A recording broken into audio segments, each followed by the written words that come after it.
Now, the other examples in the book of Mark, because I do believe that one verse can change you. One chapter may shift your life, but a whole book of the gospel will make you a new person.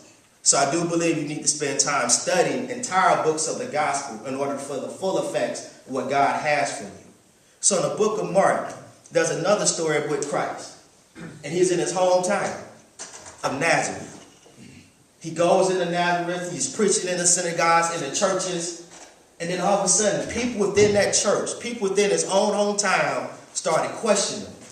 Like, how is this possible that the carpenter's son, the son of Mary, the brother of John, Josiah, and so forth, is able to do these wondrous things and miracles?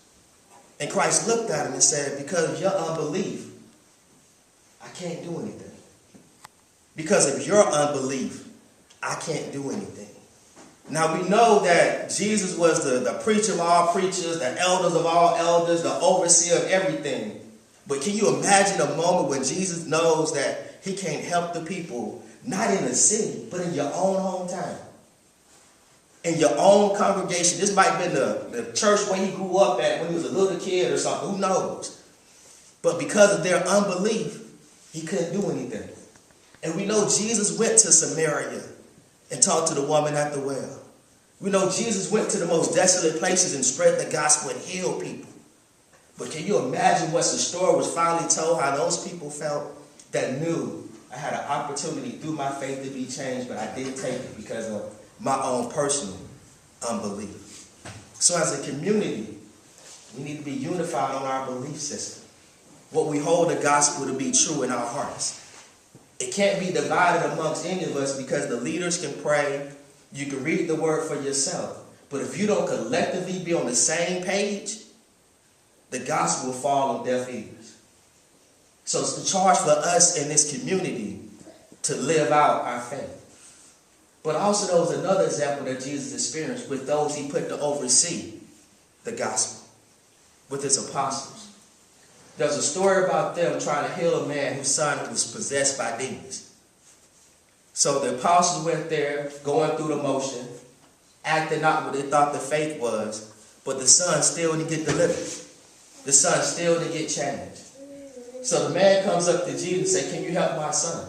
And Jesus said, because of your unbelief, because of your faithlessness, what happened? How did this come about? And he goes to the man. He says something simple to the man. What do you believe? Do you believe your son can be made whole? And the man cried out to the Lord.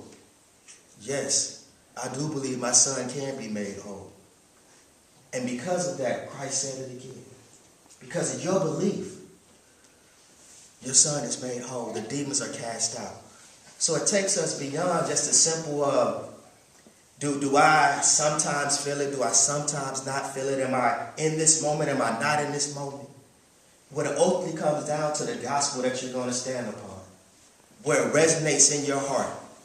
Where it ends up in your daily walk with God. Now I know this might not be popular. And I know this might not be what you want to hear. But I do know that we cannot keep making excuses for us not fully believing the gospel wholeheartedly. We can't use the excuse where it's just God's will, so let it be. God promised us better days. He promised that we would see sicknesses removed, homelessness, hunger, all these things taken away from us. He promised all these things and showed forth that he would carry forth with this mission by the blood of his son, Jesus Christ.